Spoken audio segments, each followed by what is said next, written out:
Mga brad, ang utilitarian scooter ng Kymco na kakalabas lang nila ngayong taon, the $150 na mayroong presyo na 127,800 pesos. Features nga sa motor nito ang pagkakaroon ng malapad na floorboard na halos kakasya ang isang maleta at meron pa yung front carrier para paglagyan pa ng mga gamit nyo at provision na rin itong lagyan ng mga top box at side boxes at napiflip pa ang rear seats nito kung sakaling gusto mo pang lagyan ng salpakan, no? Meron tayong taas pagdating sa kanyang seat height na 745mm at bumibigat lang ito ng 125 kg in total weight.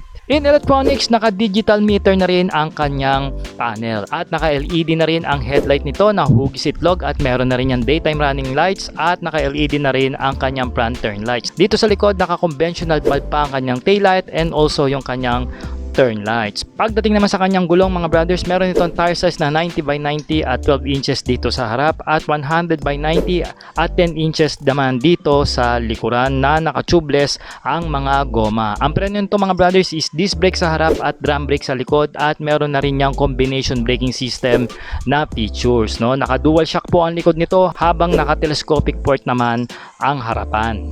Naka-fuel injected na ang makina nito na merong displacement na 150cc, single cylinder, single overhead cam na dalawa yung kanyang valvula. Air-cooled naman ang cooling system nito dahil mababa lang naman ang kanyang compression ratio at merong tank capacity na 8 liters at kayang kumonsumo ng 45 km per liter in fuel consumption.